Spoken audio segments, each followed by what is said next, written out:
2014년 우리의 마음을 참 아프게 했던 신해철 씨 모습입니다. 88년 데뷔 시절의 모습, 그리고 또 한편의 사진은 2014년 우리 곁을 떠나던 그 마지막 영정사진 속의 신해철 씨 모습입니다.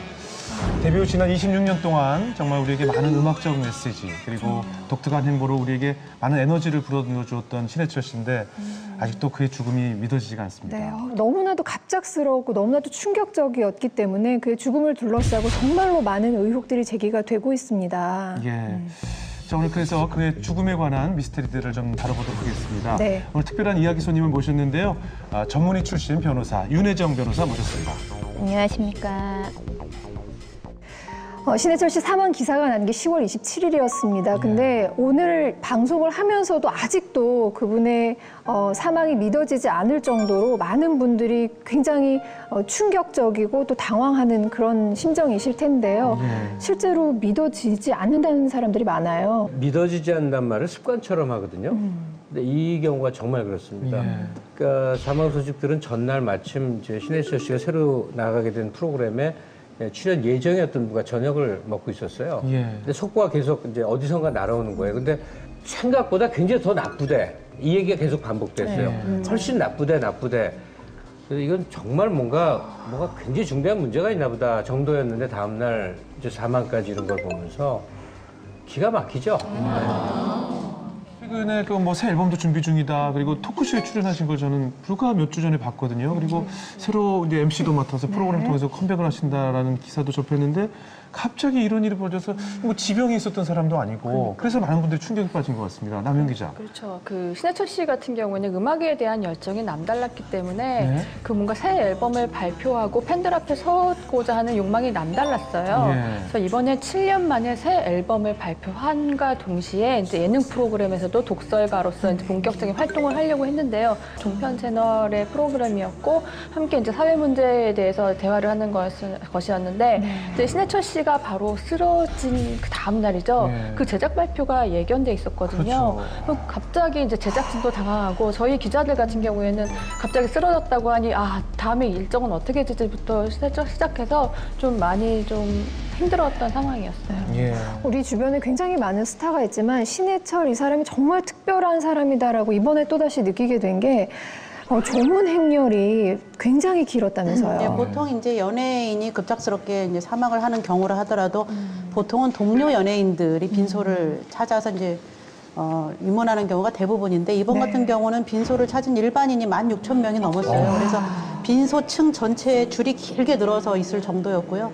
또 보면은 이제 월차를 내고 직장인들이 월차를 내고 온다든가 아니면 지방에서 뭐 달려온 30, 40대도 많고요. 또 뭐 신해철 씨 음악을 들으면서 꿈을 키웠다는 무명의 기타리스트 이런 분들도 많고 그래서 뭐 여러 가지가 있겠지만 일단은 굉장히 충격적이고 그다음에 느닷없고 이런 감정 플러스 신해철이라는 음악인이 정말 우리와 함께 거의 20년 이상 같이 호흡을 해왔거든요. 그런 거에 대한 안타까움들이 많이 묻어났던 것 같고요. SNS에도 뭐 새벽까지 술을 마시면서 이렇게 뭐 슬픔과 회한을 토로하는 글들이 굉장히 줄을 이었고 전부 다 되게 안타까워하고 그리워하고 그런 것들이 이렇게 좀 굉장히 두드러졌던 것 같아요. 그러니까 그 사이에 우리 SNS로 한 10일 동안에 사실 많은 소문들, 루머들이 우리에게 전달이 됐어요. 뭐 위밴드 수술 때문이다, 그게 원인이다, 뭐 이런 아마 문자를 받아보신 분들이 많이 계실 텐데요. 어떤 내용들이 있었나요? 뭐 특히 이제 제일 중요한 게 위밴드 수술 후유증으로 사망한 것이 아니냐가 주 관건이었어요. 그래서 과거에 위밴드 수술 받은 것은 5, 6년 전의 일이다. 이번에 급작스럽게 사망한 원인으로 직접적으로 위밴드 수술이 영향을 끼친 것 같지는 않다라는 게 현재로서는 일반적인 판단입니다. 신해철 씨 측 변호사가 분명히 밝혔습니다. 그러니까 위 밴드 수술은 2009년도에 했고 2012년도에 담낭 절제술이라는 걸 하면서 뭐 살도 계속 찌고 하니까 그냥 떼달라. 그래서 이미 오래전에 위 밴드는 이제 뗐기 때문에 이번에 사인과 이 위 밴드와는 전혀 관계가 없습니다라고 변호사 측이 밝힌 바가 있습니다. 그러니까 이제 직접적인 사인에는 위밴드와는 전혀 관련이 없다. 더 충격을 받는 것이 이제 그 장 협착 수술로 수술했다는 것이 10월 17일입니다. 그리고 심정지로 병원으로 옮겨졌다는 기사가 10월 22일에 났고요. 그리고 사망이 27일. 불과 이 모든 일들이 단 10일 안에 모든 것이 끝나버렸다는 것 때문에 굉장히 안타까워하고 있거든요. 그 10일의 기록이 어떻게 됩니까? 가장 중요한 건 5일인데요. 10월 17일에 갑작스럽게 복통을 호소하면서 분당에 있는 모 병원에 갔는데 몸이 너무 상태가 안 좋은데 대기 시간이 길어지니까 이 문제의 S병원으로 갔습니다. 여기서 바로 이렇게 장협착 관련돼서 수술이 진행을 했고요. 근데 여기서 이틀 만에 또 곧바로 퇴원을 해요. 곧바로 퇴원을 했다가 19일 오후에 다시 또 이제 수술부의 통증과 미열이 발생을 해서 두어 차례 S병원을 방문을 했는데 이때 이제 복막염 증세를 발견을 했냐 못했느냐 이게 또 쟁점이 되고 있거든요. 중요한 거는 이 당시에도 크게 문제점을 발견하지 못해서 돌려보냈다는 거죠. 그리고 3일 후 22일 이날 바로 복부 및 흉부 통증이 너무 심해져서 입원을 했다가 결국은 심정지가 옵니다. 그리고 더 이상 S병원에서 손 쓸 수가 없으니까는 아산병원으로 옮기게 되는데 이때부터 이제 신해철 씨가 의식을 회복하지 못하다가 결국은 닷새 만에 유명을 달리하게 됩니다.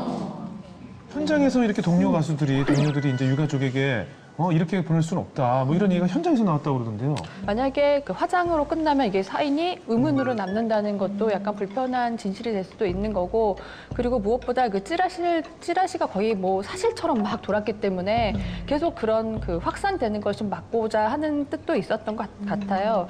그리고 이제 무엇보다는 이게 소송이 문제가 아니다. 우리는 왜 신해철 씨가 돌아가셨는지 그 구체적인 원인을 알고 싶다 하는 게 이 동료들의 의견이었습니다. 네, 같은 마음일 겁니다. 왜 돌아가셨는지 이유를 알 수 없이 이 사람을 우리가 보낼 수 없었다는 그렇죠. 그 마음 때문에 시작이 우리도 된 게 아닌가 마찬가지고요. 싶어요. 예. 그래서 지난 11월 3일에 부검이 시작됐죠. 그래서 유가족들이 그 장협착 수술을 시행했던 병원을 상대로 소송이 시작됐습니다. 그래서 이 소송에 관한 쟁점들을 저희가 하나하나 짚어보도록 하겠습니다.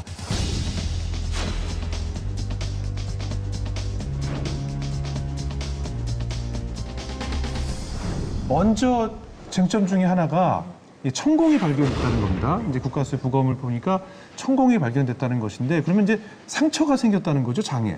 천공이라는 건 어쨌든 구멍이 났다는 건데요. 그렇죠.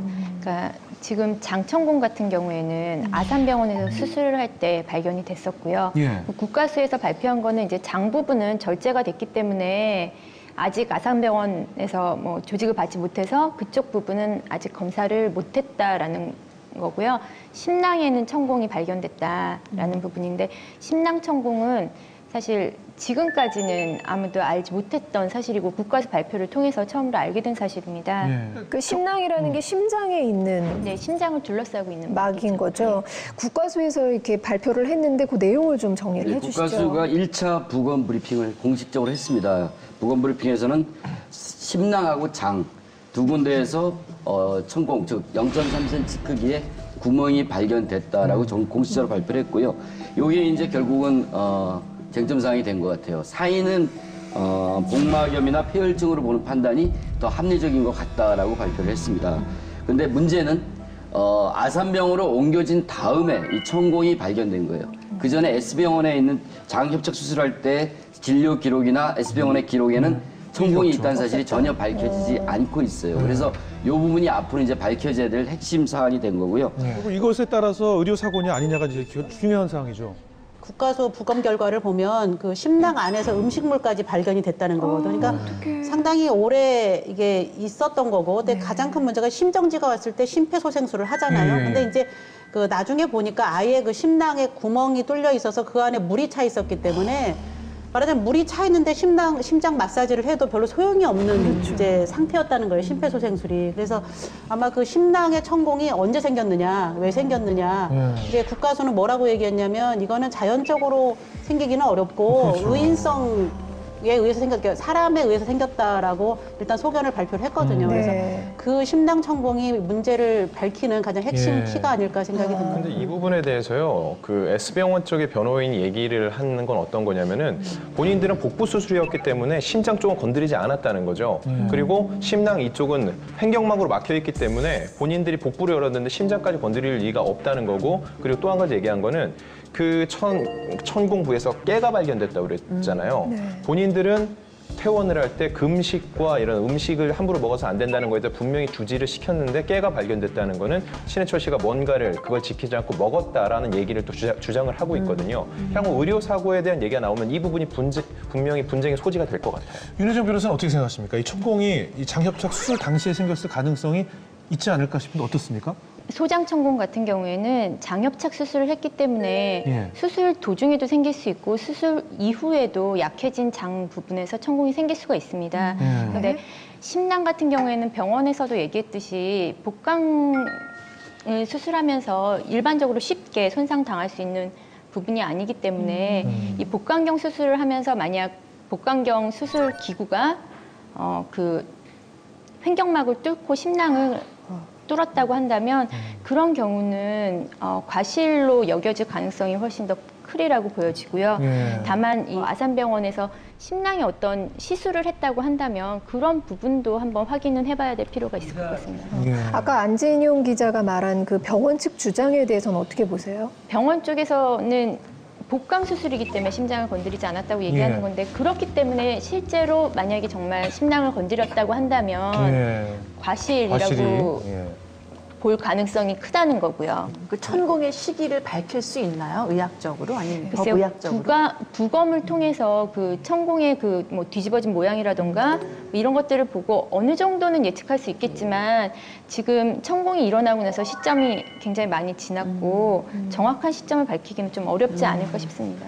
그럼 아니, 이 그리고 천공의 존재 여부는 현대 아산병원하고 국가수에서 밝혀낸 거잖아요. 그러니까 S병원이 이 천공의 유무를 몰랐다는 거는 어떤 문제가 될 수 있는 거죠? 일단 환자가 어떤 증상을 호소하고 있는데 거기에 대해서 진단이 제대로 이루어지지 않았다는 거죠. 그러니까 신해철 씨가 마지막에는 이제 가슴이 아프다고 얘기를 했었는데 거기에 대해서 심전도 검사를 하고 병원에서 했던 그 처치를 봐서는 진단 자체가 제대로 되지 않았었던 거고요. 예. 그 심낭 쪽 천공은 진단하기가 좀 어려웠을 수도 있지만 소장 천공에 대해서는 진단이 조금 더 용이하게 이루어질 수 있지 않았을까라는 부분도 좀 아쉽긴 합니다.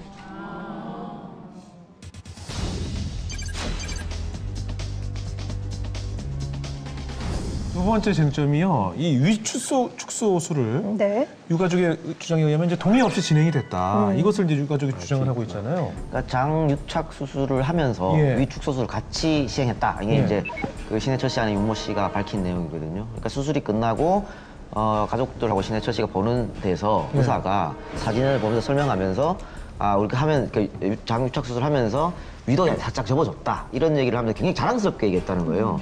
이렇게 되면 어디 가서 밥도 많이 못 먹게 되고 또 살도 빠지게 되고 굉장히 자랑스럽게 얘기를 해서 오히려 신해철 씨가 그 말을 듣고 굉장히 화를 냈다 그러거든요.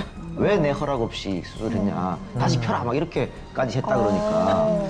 또 그 지금 보면 뉴스에 나오는 거 보면 그 수술 기록지에 보면 또 같이 해 있다고 돼 있습니다. 근데 그래요. S병원에서 안 했다고 이야기를 지금 하고 있는 상황이지만 이건 뭐 국가수에서 다 밝혀질 거라고 저는 보고요. 그렇게 되면 뭐 충분히 이 진실이 밝혀질 텐데 문제는 그렇게 이제 그날 이제 왜 했냐 안 했냐 따지면서 의사와 그 환자에 관한 신뢰가 거기서 굉장히 깨졌다고 보거든요. 그러니까 우리가 뭐 조금 신해철 씨 굉장히 안타까워하면서도 하는 게 왜 계속 입원하라는데 퇴원을 했냐 뭐 이런 거였거든요. 그게 이제 신해철 씨로서는 이렇게 신뢰감이 깨지면서 오히려 네가 책임져라 이렇게 한 저 고집이 아니었었나 이런 추측도 하시는 분들이 계시더라고요. 지금 병원 측에서는 아니다, 우리는 안 했다라고 얘기했다는데 그 주장을 좀 정리를 해주시죠. 네, 일단 그 지금 얘기한 건 유족의 입장이고 네. 병원 측에서는 병원 측에서는 뭐라고 주장을 하나요? 일단 위축소 수술은 한 적이 없다라고 강경하게 얘기를 하고 있고요. 모 방송사와 이 해당 병원의 원장이 주고받은 문자 메시지가 공개가 됐어요. 이 내용에 따르면은 위주변 유착으로 위 경련이 발생할 수 있어서 이거에 대해서 위벽 강화 차원에서 봉합한 정도가 아마 부검에서도 이 부분이 관찰이 됐을 것이고 하지만 위 절제는 전혀 없었다. 이렇게 거듭 주장을 하고 있습니다. 국가수 부검 결과를 보면 국가수에서는 1차 이제 부검에서 일단 소견이 뭐냐면 위의 용적을 줄이는 수술을 좀 한 건 흔적이 있다 이렇게 얘기를 했단 말이에요. 그 얘기는 사실은 위축 수술을 했다는 거고 국가수가 좀 더 자세한 2차 부검 결과를 내놓겠지만 지금 현재 상태로 보면은 그 자의적으로 했든 뭐 어떤 동의하에 했든가 그건 쟁점이지만 예. 축소술이 시행된 건 맞는 것 같고요. 양측 주장에 대해서 어떻게 생각하십니까? 지금 유가족들의 주장과 지금 병원 측의 주장. 국가수에서는 일단 위 용적을 줄이는 수술을 했다라고 얘기를 했기 때문에 단순한 봉합은 아니었던 것으로 보입니다. 뭐 예. 유족이 주장하는 것처럼 뭐 위를 접는 수술을 했는지 거기까지는 지금 뭐 알 수는 예. 없지만 어쨌든 용적을 줄이는 그런 수술을 예. 한 것은 맞는 것 같고요. 그런 수술을 하는 것에 있어서 뭐 동의를 구하지 않았다고 한다면 그거는 상당히 문제가 될 수 있을 자기결정권 침해로 인해서 상당히 문제의 소지가 있는데요. 일단 수술 도중에 어떤 미급 상황이 발생하게 돼서 추가 수술이 필요할 경우에는 가족을 불러서 가족에게 설명을 하고 또 추가 수술에 대해 동의를 받고 그런 식으로 수술을 진행하게 되고요. 근데 이 경우는 그렇게 진행된 것이 아니라 동의 없이 수술을 한 거기 때문에 의사의 설명 의무 위반이 문제가 될 수 있고요. 그런 부분에 대해서는 의사의 책임을 좀 인정할 수 있을 거라고 생각이 됩니다.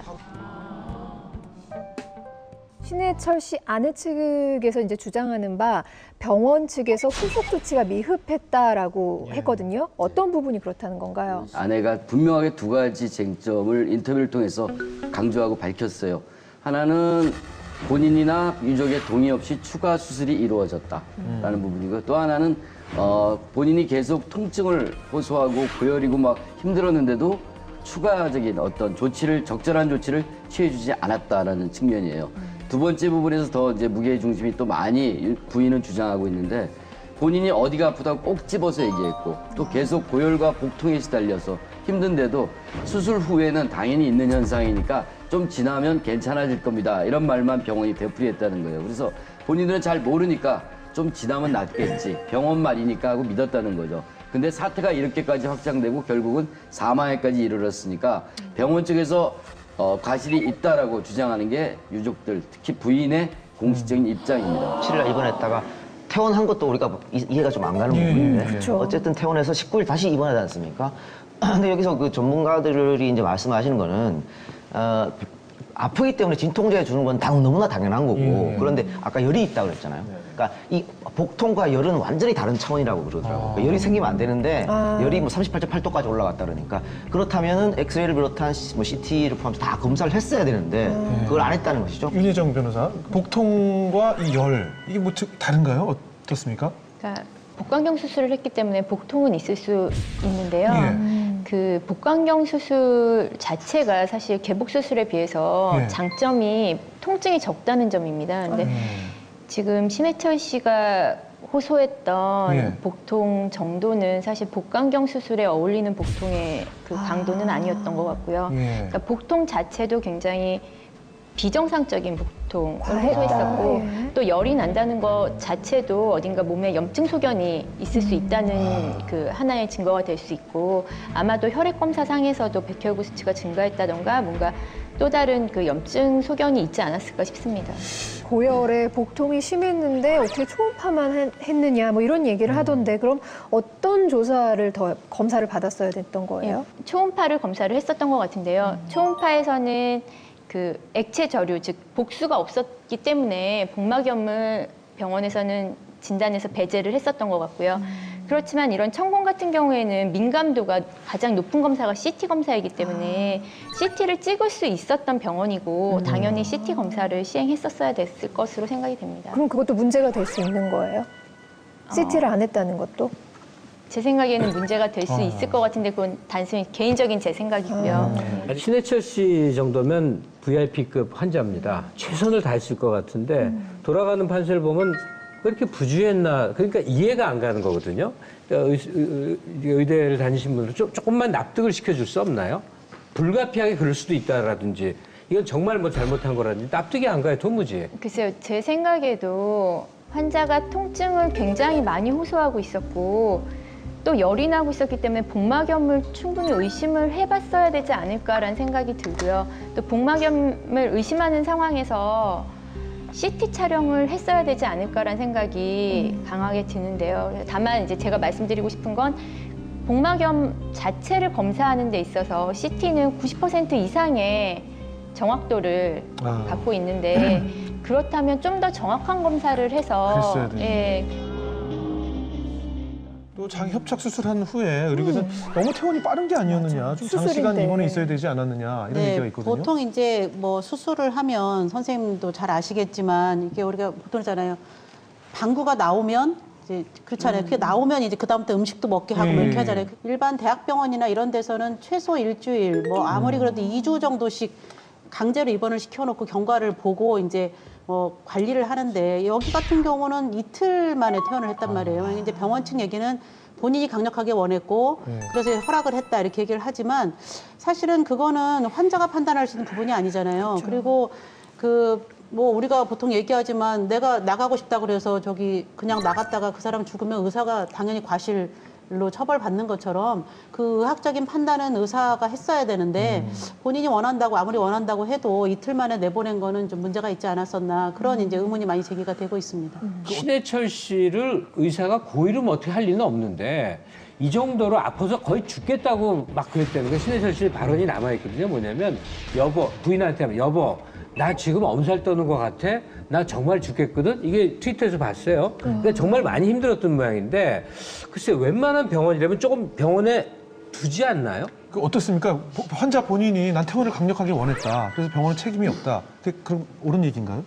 환자가 강력하게 퇴원을 원했다고 했을 때 병원에서 환자를 강제로 입원을 시킬 수는 없겠지만 그 환자가 나가려고 할 때 환자의 증상이라든지 있을 수 있는 합병증에 대해서 충분히 설명을 해줬어야 되고요. 예, 지금 신해철 씨 같은 경우에는 그 복통 자체가 제가 아까도 말씀드린 것처럼 복강경 수술에 어울리지 않는 굉장히 극심한 고통을 호소했고 마약성 진통제도 듣지 않는 복통이었기 때문에 뭔가 문제가 생길 수 있는 소지가 있을 수 있다라는 점에 대해서는 뭐 복막염이라든지 그런 것들에 의해서 생길 수 있는 폐혈증 이런 것들에 대해서 신해철 씨한테 충분히 고지를 하고 어떤 증상이 있을 때는 병원에 바로 찾아오라든가 뭐 주의사항 같은 것들을 명확히 하고 퇴원을 시켰어야 됐을 것 같습니다. 복막염을 포함한 모든 가능성을 염두에 두고 자세히 접근을 했으면 안 죽을 수도 있었다는 거 아니에요? 진단이 만약에 빨리 돼서 수술을 받았다면 결과가 달라졌을 가능성도 있다고 생각합니다. 살릴 기회가 있었는데 그걸 놓쳤다는 것이 진료 안타까운 것 기록지를 같아요. 보면 제가 너무 안타까운 게 진료 기록지를 보면 정말 극심한 고통을 호소하거든요. 그러니까 복도에서 막 소리 지르고 살려달라고 막 그랬단 말이죠. 그러니까 몰핀을 투여를 했다고 기록지에 나와 있는데 몰핀이 마약이잖아요. 근데 그것도 안 들었으면 정말 얼마나 아팠을까 여기 안에서. 간호사들이 그런 얘기를 했다고 그러더라고요. 어젯밤에 그렇게 아프다고 난리친 거를 본인이 오늘 기억을 못 하더라. 라는 기록까지 이렇게 나와 있다고 그러더라고요. 얼마나 아팠으면 기억 못할 정도로. 그러니까 이게 사실 뭐 장협착이나 뭐 폐쇄까지 심지어는 오더라도 그러니까 완전히 막히더라도 요즘에는 그것 때문에 죽는 경우는 참 드물거든요. 그러니까 이게 상당 기간 방치가 되고 적절한 조치가 취해지지 않았기 때문에 사망에까지 이르지 않았나 생각이 들고 그래서 저는 개인적으로 되게 안타까운 게 왜 그 긴가민가 그리고 굉장히 그 적절한 조치가 취해지지 않는 것 같은 그런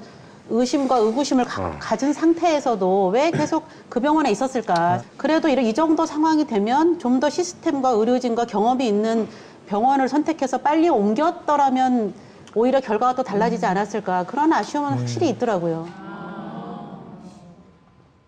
근데 아까도 얘기가 나왔지만 과거에 그 위밴드 수술을 한 적이 있다고 했잖아요. 그러면 이 위축소술, 위밴드 뭐 관련이 있을까요? 그러니까 둘 다 결국은 이제 초고도 비만 환자들, 고도 비만 환자들을 대상으로 하는 수술인데요. 위밴드 같은 경우에 위에 상부를 묶는 방식으로 그리고 위축소 수술 같은 경우에 위에 일부 용적을 줄어들게 하는 방법으로 그런 식으로 수술이 진행이 되는 건데요. 솔직히 신해철 씨 같은 경우에 그 수술에 적응증이 될 수 있는 경우였는지는 좀 그 부분도 좀 의문스럽기는 합니다. 근데 고도비만 환자한테 하는 시술을 왜 신해철 씨한테 했을까? 왜 굳이 했을까? 이런 생각도 드는데요. 위험하진 않나요, 그럼? 어느 수술이나 아무리 간단한 수술이라고 하더라도 수술이 갖고 있는 위험성은 충분히 있습니다. 그래서 위밴드 수술도 염증, 감염 등이 생길 수가 있고요. 또 밴드가 안쪽으로 파고들어서 미랑 같은 게 생길 수 있고요. 심한 경우는 밴드 주변으로 천공이 생길 수도 있고요. 제가 얘기 듣기로는 피부 안에 뭐 이렇게 설치가 돼서 그 식염수로 본인의 위를 이렇게 조절한다고 하는데 그럼 뭘 하나 달고 있는 거잖아요, 지금 일단. 안에 이렇게 튜브가 그럼 정확하게 있는 어떻게 건가요? 되나요, 식염수를 수술이? 넣는? 그러니까 밴드 위에 연결한 링 쪽으로 예. 식염수를 주입하게 되면 예. 그 링이 부풀면서 위를 좀 조여들게 하는 조여주겠죠, 거죠. 예. 그리고 식염수를 빼내게 되면 다시 위가 좀 그걸 본인이, 환자 본인이 직접. 예. 근데 보통은 병원에서 예. 식염수를 주입을 해주게 되고요. 예. 예. 그 어쨌든 안쪽으로 연결된 그 밴드에다가 식염수를 예. 주입해야 되기 때문에 피부 안쪽으로 피부 아래쪽에 그 식염수를 주입할 수 있는 주입로가 있습니다. 이것도 궁금한 게 방금 고도비만 환자들이 많이 한다고 했지 예. 않습니까? 고도비만 환자들이 하는 수술이라 그랬는데 요즘 연예인들도 많이 하니까 일반인들도 비만이 고도비만 아닌데도 많이 따라 하시거든요. 환자가 자기 몸에 어떤 시술을 받을 때는 이 시술을 했을 때 어떤 위험성이 있는지, 어떤 부작용이 생길 수 있는지, 장점은 어떤 것인지 그런 것들을 충분히 알고 시술을 받을 것인지 말 것인지를 결정을 해야 되고요.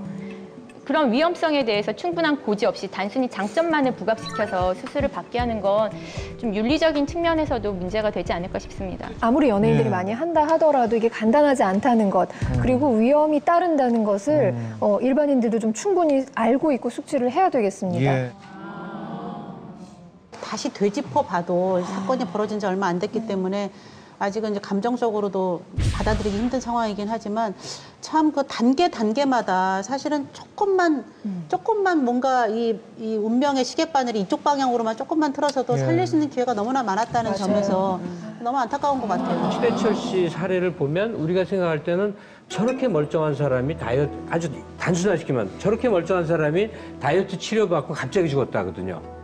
그러니까 이건 도저히 납득이 안 가는 거예요, 납득이. 캔에 들어가면 들어갈수록 이제 미궁이 되고 의사 측은 또 뭔가 변명을 많이 할 거 아닙니까? 자기 변호를 위한. 그러니까 이 시민의 우리 팬들의 분노를 잠재울 만큼 설득력 있는 설명이 필요할 것 같은데 현재까지 밝혀진 사실로 보면 가슴만 답답한 거죠. 예. 뭐 저희가 지금 굉장히 안타깝다 말하지만 그래도 남은 숨겨진 가족들이 제일 아프지 않겠습니까? 그 발인하는 날 신해철 씨 아들이 그 아버지 사진을 보고 그날 비가 왔잖아요. 아빠 비 맞으면 안 된다고 닦아주는 모습이 나왔었거든요. 그게 보면서 굉장히 가슴 아팠고 그래서 그런 여러 가지 생각이 좀 많이 들어요.